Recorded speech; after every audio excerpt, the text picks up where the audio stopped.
ಇತ್ತೀಚಿನ ಸಂಚಿಕೆಗಳನ್ನು ಜಾಹೀರಾತಿನ ಕಿರಿಕಿರಿ ಇಲ್ಲದೆ ನೋಡಿ.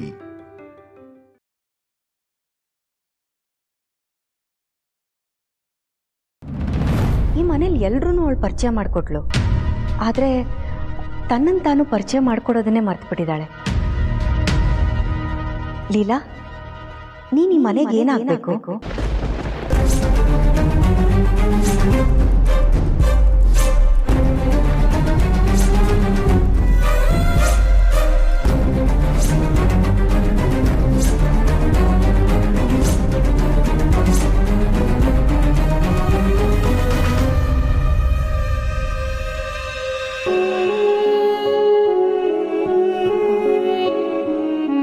ಐ ಮೀನ್, ಈ ಮನೆಗೆ ನೀನು ಯಾರು?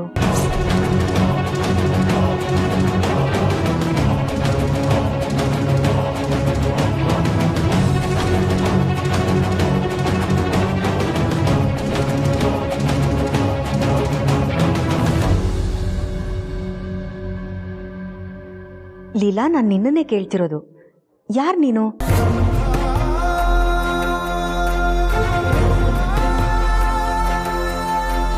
ಇವ್ರಿಗೆಲ್ಲ ನೀನು ಏನಾಗಬೇಕು?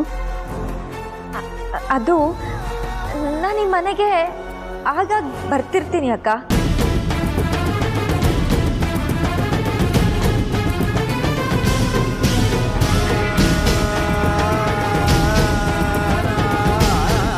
ಈ ಮನೆ ನನಗೆ ತುಂಬಾನೇ ಕೊಟ್ಟಿದೆ.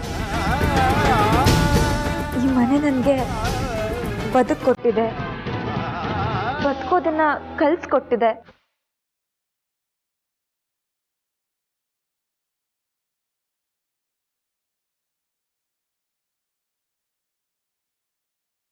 ದಾರಿನೇ ಗೊತ್ತಿಲ್ದಿರೋ ನನಗೆ ದಾರಿ ತೋರಿಸಿದೆ.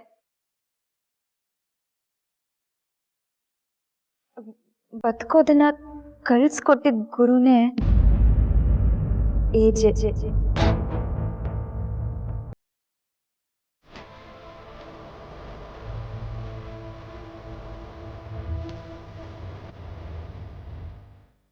ನಾನು ಯಾವಾಗ್ಲೂ ಬರೀ ಎಡವಟ್ಟೆ ಮಾಡ್ತಿದ್ದೆ.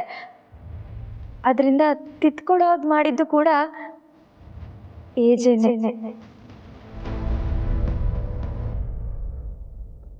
ಅವ್ರ ಋಣ ನನ್ನ ಮೇಲೆ ತುಂಬಾನೇ ಇದೆ.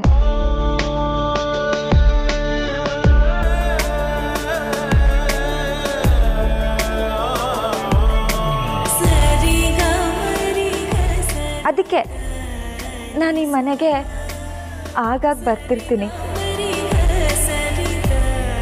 ನಾನಷ್ಟೇ ಅಲ್ಲ, ಅಪ್ಪ ಅಮ್ಮ ಚುಕ್ಕಿ ಎಲ್ಲರೂ ಬರ್ತಿರ್ತಾರೆ.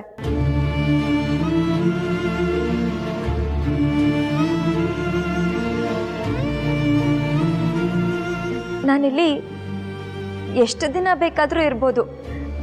ಯಾಕೆ ಹೇಳಿ, ಇದು ನನ್ನ ಮನೆ ಥರಾನೇ. ಅದಕ್ಕೆ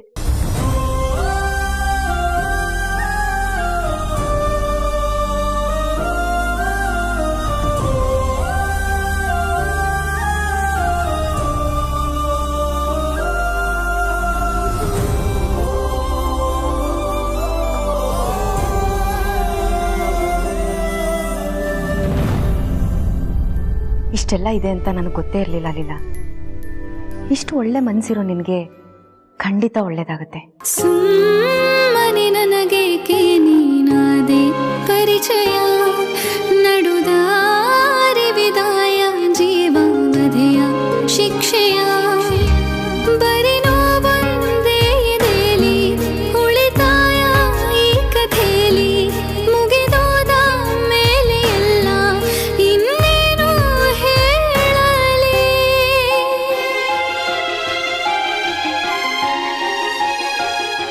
ಅಲ್ಲಿ ನೋಡಿದ್ರೆ ನನ್ನ ಮಗಳು ತ್ಯಾಗದಲ್ಲಿ ಕರ್ಣನನ್ನೇ ಮೀರ್ತೀನಿ ಅಂತ ನಿಂತಿದ್ದಾಳೆ. ನೀವ್ ನೋಡಿದ್ರೆ ಅಳಿಯಂದ್ರ ಮನೆಗೆ ಟ್ರಿಪ್ಪಿಗೆ ಬಂದವ್ರ ತರ ಆರಾಮಾಗಿದ್ದೀರಲ್ಲ. ಅಮ್ಮ, ಮೆತ್ತಗೆ ಮಾತಾಡು ಪ್ಲೀಸ್.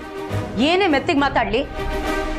ನಾವ್ ಮೆತ್ತಿಗಿದ್ರೆ ಈ ಮನೆ ಜನ ನಮ್ಮನ್ನ ಹಾಕೊಂಡು ತುಳಿದು ಬಿಡ್ತಾರ ಅಷ್ಟೇ. ನನ್ನ ಮಕ್ಕಳ ಜೀವನ ಸೂತ್ರ ಇಲ್ಲದ ಗಾಳಿಪಟ ತರ ದಿಕ್ಕು ತಪ್ತಾ ಇದೆ. ಅವಳ ಜೀವನಕ್ಕೊಂದು ದಾರಿ ತೋರ್ಸೋಣ ಅಂತ ಒಂದ್ ಕ್ಷಣ ಆದ್ರೂ ಅನ್ಸಿದ್ಯಾ ನಿಮ್ಗೆ? ಕೌಸಲ್ಯ, ಅವತ್ತು ಬೀಗ್ರು ಹೇಳಿಲ್ಲೇನೆ ಎಲ್ಲರೂ ಸೇರಿ ಒಂದು ನಿರ್ಧಾರ ತಗೊಳ್ಳೋಣ, ಅಲ್ಲಿವರೆಗೂ ಇಲ್ಲೇ ಇದೆ ಅಂತ. ಎಲ್ಲಿವರೆಗೂ ಹೇಳಿ?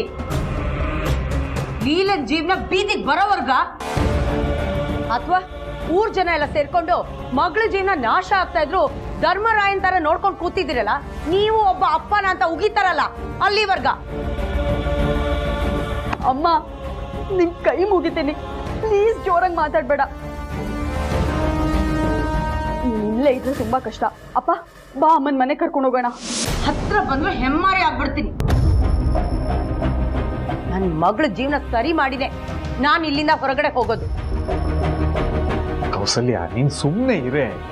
ನಮ್ ಲೀಲಾ ಏನ್ ಮಾಡಿದ್ರು ಬೇರೆಯವ್ರಿಗೆ ಒಳ್ಳೇದಾಗ್ಲಿ ಅಂತಾನೆ ಮಾಡ್ತಾಳೆ.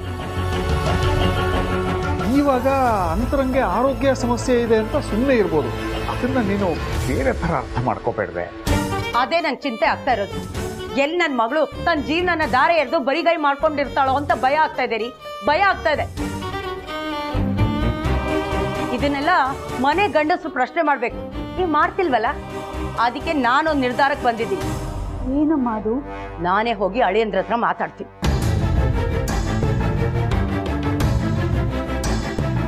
ಅಮ್ಮ ಕೌಸಲ್ಯ, ಕೌಸಲ್ಯ ನಿಂತ್ಕೊಳ್ಳೆ.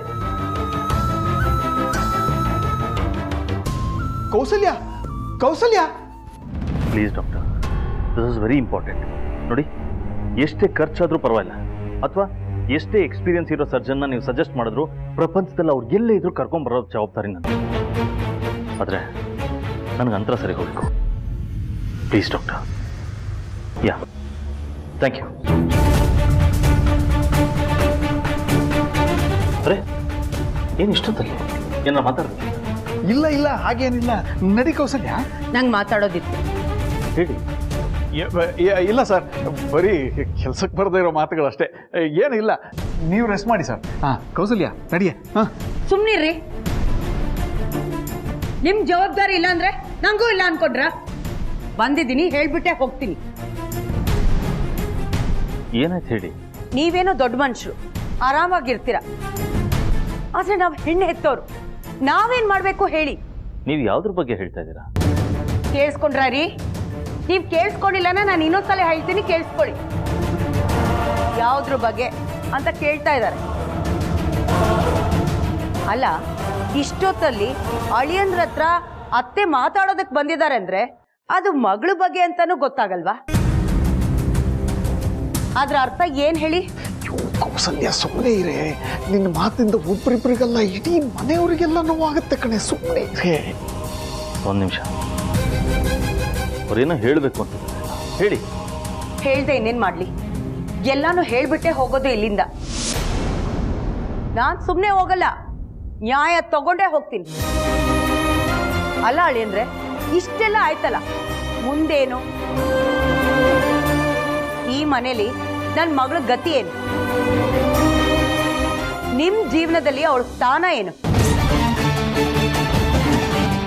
ಅವ್ರು ಇವ್ರ ಸೇವೆ ಮಾಡ್ಕೊಂಡು ಕಸ ಮುಸ್ರೆ ತಿಕ್ಕೊಂಡಿರ್ಬೇಕಾ? ನಾನ್ ಬುದ್ಧಿವಂತೆ ಅಲ್ಲ, ದಡ್ಡಿ. ಆದ್ರೆ ನನಗೆ ಈ ಪ್ರಶ್ನೆ ಬಂದಿರ್ಬೇಕಾದ್ರೆ ನನ್ ಮಗಳಿಗೆ ಬಂದಿರಲ್ವಾ? ಅವತ್ ನನ್ನ ಮಗಳಿಗೋಸ್ಕರನೇ ಫಂಕ್ಷನ್ ಮಾಡ್ತಿ, ನಮ್ಮನ್ನೆಲ್ಲ ಕರ್ಸಿ, ನೀನೇ ನನ್ನ ಜೀವ, ನೀನೇ ನನ್ನ ಪ್ರಾಣ, ಐ ಲವ್ ಯು ಅಂದ್ರಿ.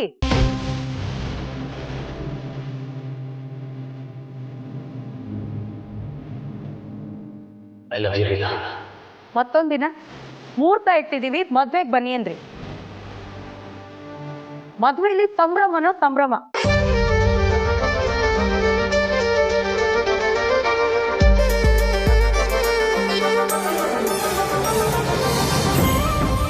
ನಾನು ಖುಷಿ ಪಟ್ಟೆ, ಈಗ್ಲಾದ್ರೂ ನನ್ನ ಮಗಳ ಜೀವನ ದಡ ಸೇರ್ತಲ್ಲ ಅಂತ.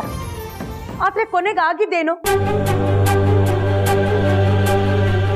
ಆಯ್ತು, ಆಗಿದ್ದಾಯ್ತು, ಅದನ್ನ ಯಾರು ತಡೆಯೋದಕ್ಕಾಗಲ್ಲ. ಆದ್ರೆ ಈಗ ನನ್ನ ಮಗಳ ಜೀವನಕ್ಕೆ ಏನ್ ಉತ್ತರ ಕೊಡ್ತೀರಾ ನೀವೇ ಹೇಳಿ. ಹೇಳಿ. ನಮ್ಮನ್ನೇನೋ ಕರ್ಸಿ ಕ್ಷಮೆ ಕೇಳಿದ್ವಿ, ಆದ್ರೆ ಅಷ್ಟ್ ಸಾಕ? ಲೀಲಾ ಜೀವನಕ್ಕೊಂದು ದಾರಿ ಬೇಡ್ವಾ? ಅದಕ್ಕೇನ್ ಮಾಡ್ತೀರಾ ಮೊದ್ಲು ಹೇಳಿ.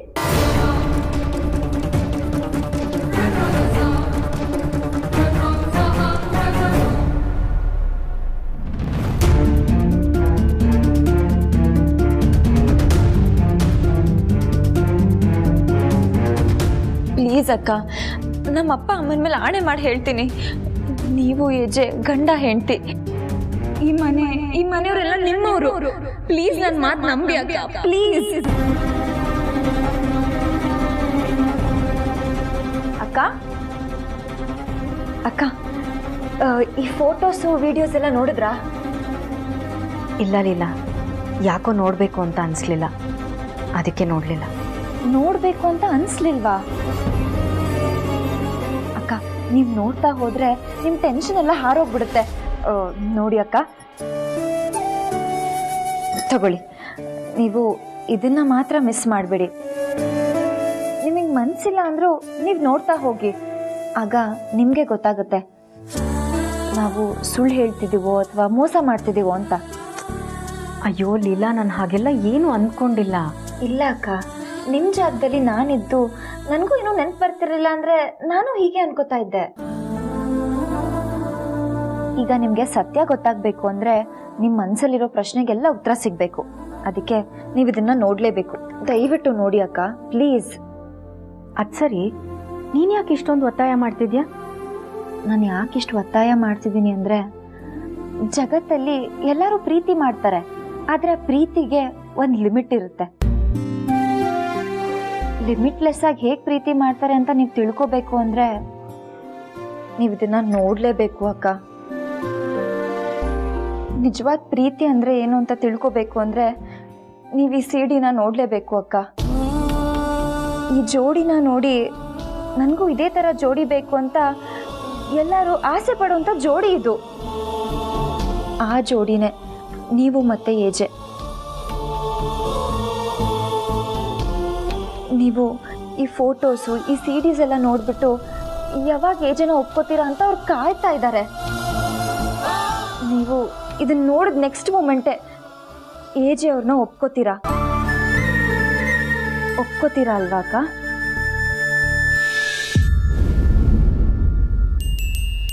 ಅಕ್ಕ ಅಕ್ಕ, ಏನೇ ಚುಕ್ಕಿ, ಒಂದು ನಿಮಿಷ ಬಾ ಕಳ್ಳಿ. ಬಂದೆ.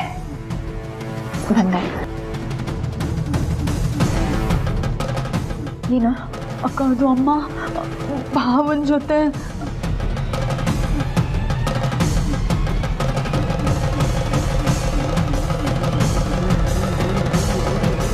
ಹೇಳಿ ಅಳಿ ಅಂದ್ರೆ ನಿಮ್ಮನ್ನೇ ಕೇಳ್ತಾ ಇರೋದು.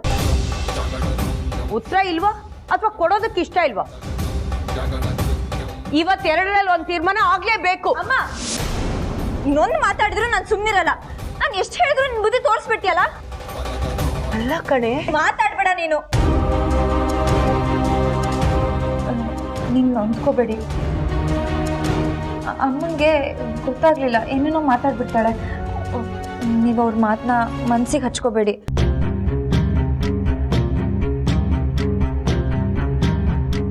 ಅಪ್ಪ, ನೀನು ಅಮ್ಮನ ಕರ್ಕೊಂಡು ಹೋಗು. ಲೀಲಾ, ಸಾಕ್ ನಿಲ್ಸು. ಇಂಗ್ಲಿಷ್ ನಾಟಕ ಮಾಡ್ತೀಯ ನೀನು?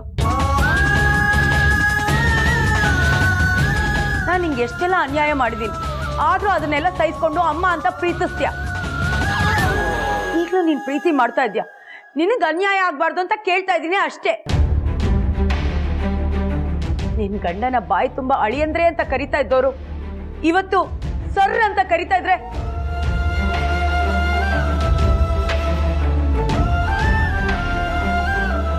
ನನ್ನ ಕರುಳು ಎಷ್ಟು ಚುರು ಅಂತ ಇದೆ ಅಂತ ಗೊತ್ತಾ ನಿನಗೆ?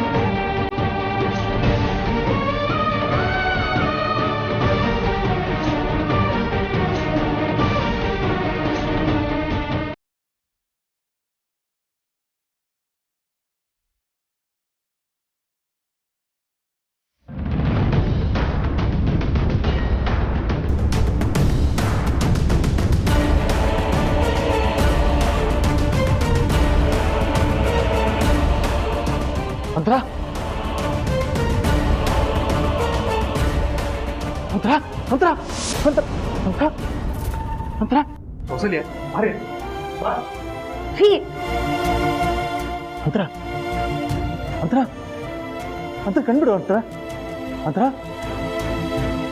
ಅಕ್ಕಂಗೆ ನಮ್ಮ ವಿಷಯ ಎಲ್ಲ ಗೊತ್ತಾಗಿ ಆ ಸ್ಟ್ರೆಸ್ಸಲ್ಲಿ ಎಚ್ಚರ ತಪ್ಪಿರ್ಬೋದಾ?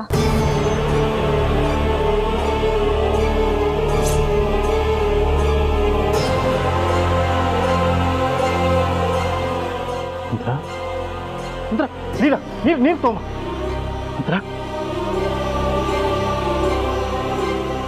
ಮಂತ್ರ ಬೇಗ.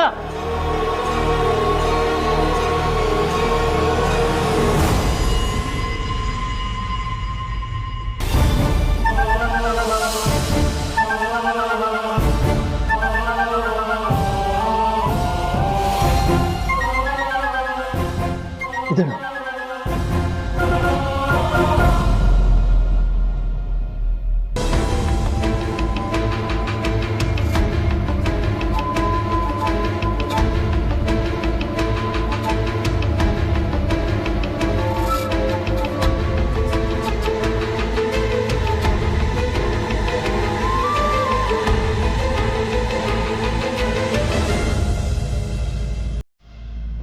ಅದು ಆ್ಯಕ್ಚುಲಿ ನಾನು ಕೆಳಗಡೆ ಹೋಗ್ತಿದ್ದೆ, ನೀವೇನೋ ಸೀರಿಯಸ್ ವಿಷಯ ಮಾತಾಡ್ತಿದ್ರಿ ಅನ್ಸುತ್ತೆ.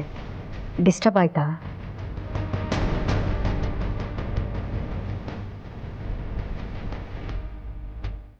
ಇಲ್ಲ ಅಕ್ಕ, ನಮ್ಗೇನು ಡಿಸ್ಟರ್ಬ್ ಆಗಿಲ್ಲ. ಅದು ಅಪ್ಪನ ಹತ್ರ ಏನೋ ವಿಷಯ ಮಾತಾಡ್ತಿದ್ರು, ಸೀರಿಯಸ್ ವಿಷಯ ಏನೂ ಇಲ್ಲ. ಅದು ಸರಿ, ನೀವ್ಯಾಕೆ ತಲೆ ತಿರುಗಿ ಬಿದ್ರಿ? ಅದು ಮೋಸ್ಟ್ಲಿ ಟ್ಯಾಬ್ಲೆಟ್ ಡೋಸ್ ಜಾಸ್ತಿ ಆಗಿರ್ಬೋದು, ಹಾಗಾಗಿ ಸ್ವಲ್ಪ ತಲೆ ಸುತ್ತು ಬಂದಿದೆ.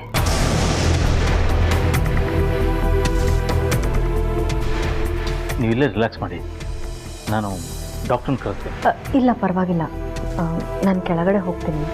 ನನ್ನಿಂದ ನಿಮಗೆ ಯಾಕೆ ತೊಂದರೆ?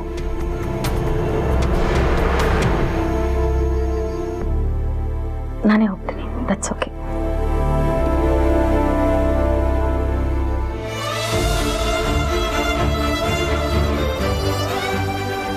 ನಮ್ಮಿಂದ ನಿಮಗೆ ತುಂಬ ತೊಂದರೆ ಆಗಿದೆ.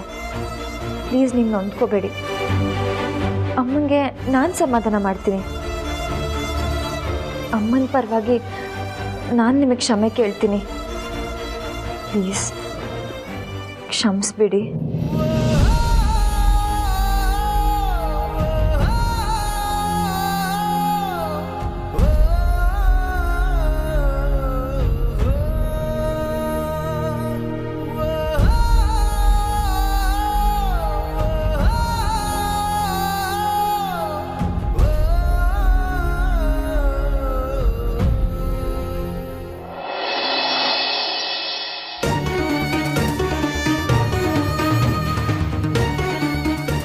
ಎಲ್ಲರ ಹತ್ರ ನಾನೊಂದು ವಿಷಯ ಮಾತಾಡಬೇಕಿತ್ತು.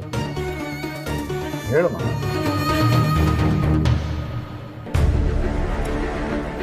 ಅಮ್ಮಂಗೆ ನನ್ನ ಮೇಲೆ ಕೋಪ ಇದೆ, ಅದು ನನಗೆ ಗೊತ್ತು. ಕೋಪ ಅಲ್ಲ ಕಣೆ, ಪ್ರೀತಿ. ನಿನಗೇನು ಆಗ್ಬಾರ್ದು ಅನ್ನೋ ಕಾಳಜಿ. ಕೌಸಲ್ಯ, ಅಮ್ಮ ಅವಳೇನು ಹೇಳಕ್ ಬಂದಿದ್ರೆ ನೀನೇನೇನು ಮಾತಾಡ್ತಿದ್ಯಲ್ಲ, ಅವಳೇನು ಹೇಳ್ತಾಳೆ ಫಸ್ಟ್ ಅದನ್ನ ಕೇಳಿಸ್ಕೊ. ನೀನು ಹೇಳು ಅಕ್ಕ. ನಾನು ಮಾತಾಡ್ತೀನಿ ಅಂತ ತಪ್ಪು ತಿಳ್ಕೊಬೇಡಿ. ನನ್ನ ಜೀವನ ಹಾಳಾಗಬಾರ್ದು ಅಂತ ನಿಮ್ಮ ಮನಸ್ಸಲ್ಲಿದೆ ಅಂತ ನಂಗೆ ಚೆನ್ನಾಗಿ ಗೊತ್ತು. ಆದರೆ ಇದು ನನ್ನ ಮನೆ, ಇಲ್ಲಿರೋರೆಲ್ಲ ನನ್ನವರು. ಅವ್ರು ಯಾವತ್ತೂ ನನಗೆ ಕೆಟ್ಟದ್ದು ಬಯಸಕ್ಕೆ ಸಾಧ್ಯನೇ ಇಲ್ಲ ಅಮ್ಮ. ಮನೆ ಅಂದಮೇಲೆ ಸಣ್ಣ ಪುಟ್ಟ ಪ್ರಾಬ್ಲಮ್ಸ್ ಇದ್ದೇ ಇರುತ್ತಾ ಅಲ್ವಪ್ಪ, ಅದನ್ನು ನಾನು ಸರಿ ಮಾಡ್ಕೋತೀನಿ. ನೀವು ಯೋಚನೆ ಮಾಡಬೇಡಿ. ಆದರೆ ನನಗೆ ನೋವಾಗಿದೆ ಅಂತ ಅಂದ್ಕೊಂಡು ಮನೆ ಯಜಮಾನನ ಹತ್ರ ನೀವು ಜಗಳ ಮಾಡಿಕೊಂಡ್ರೆ ನನ್ನ ಮನಸ್ಸು ಒಪ್ಪಲ್ಲ.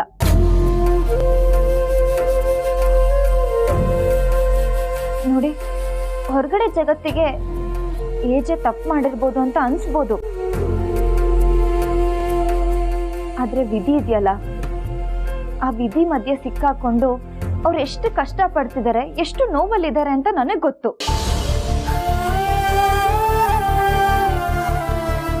ಅಂತ ವ್ಯಕ್ತಿ ಹತ್ರ ನೀನ್ ಜಗಳ ಮಾಡಕ್ ಹೋಗಿದ್ಯಲ್ಲ, ನಿನಗೆ ಮನ್ಸಾದ್ರೂ ಹೇಗ್ ಬಂತಮ್ಮ? ಆಯ್ತು ಅಮ್ಮ, ನಾನು ಹಳೆ ವಿಷಯ ಕೆತ್ಕಲ್ಲ. ನಿಮ್ಗೆ ನನ್ನ ಮೇಲೆ ಪ್ರೀತಿ ಇದ್ರೆ ನಾನು ಹೇಳೋ ಕೆಲಸ ಮಾಡಿ. ಏನು ಹೇಳಮ್ಮ? ನಿಮ್ಮನ್ನ ಕೈ ಮುಗಿದು ಕೇಳ್ಕೊತೀನಿ,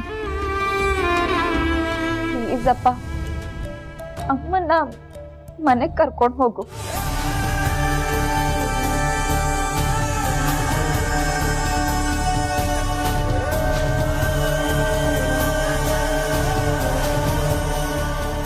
ನಂಗೆ ಗೊತ್ತು, ಯಾವುದೇ ಮಗಳು ಅವ್ರ ತವ್ರ ಮನೆಯವ್ರಿಗೆ ಹೇಳ್ದೆ ಇರೋ ಮಾತಿದು.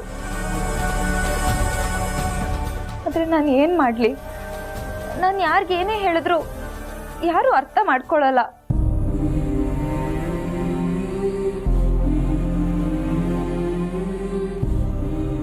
ನೀವು ಅರ್ಥ ಮಾಡ್ಕೋತೀರಾ ಅಂತ ನಿಮ್ಗೆ ಹೇಳ್ತಾ ಇದ್ದೀನಿ.